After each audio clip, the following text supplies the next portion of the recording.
ఇప్పుడు ఏదైతే ఈ భవనాన్ని మనం నిర్మించామో లేదా మరమ్మతులు చేశామో దీని యొక్క మెయింటెనెన్స్ కూడా చాలా అవసరం. ఆ మెయింటెనెన్స్ సంబంధించి ప్రస్తుతం సోషల్ వెల్ఫేర్ డిపార్ట్మెంట్ వారు దాన్ని మెయింటైన్ చేస్తూ ఉన్నారు. సో చేసినటువంటి ఖర్చు దానికి కొంతకాలం పాటు ప్రజలకు ఉపయోగపడాలి ఉండాలంటే మెయింటెనెన్స్ కూడా అవసరం. దానికి సంబంధించి కూడా అధికారుల దృష్టికి తీసుకెళ్లి దీన్ని కొద్దిగా ప్రక్షాళన చేసే దిశగా కూడా కలెక్టర్ గారితో మాట్లాడి చర్యలు తీసుకుంటామని చెప్పి, ఇంకా భవిష్యత్తులో కూడా ఇదే కాదు, గౌరవ శాసనసభ్యుల వారి ఆధ్వర్యంలో గత ఏప్రిల్ 5వ తారీఖున బాబు జగజీవరావు కమ్యూనిటీ హాల్ క్రాంతినగర్ లో ఓపెన్ చేసుకోవడం జరిగింది.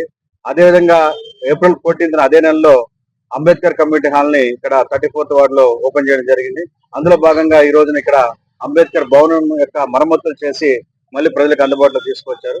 ఖచ్చితంగా ప్రజలందరూ వీటిని సరైన విధంగా ఉపయోగించుకోవాలని చెప్పి వాటి యొక్క మెయింటెనెన్స్ కూడా మనం 10 కాలాల పాటు వారందరికీ ఉపయోగపడే విధంగా వాటిని ఒకరి స్వార్థం కోసం ఒక ప్రయోజనాల కోసం కాకుండా అందరికి ఉపయోగపడేలా ఉండాలని చెప్పి, ఈ రోజు బాబాసాహెబ్ అంబేద్కర్ గురించి మనం ఎంత చెప్పినా తక్కువే.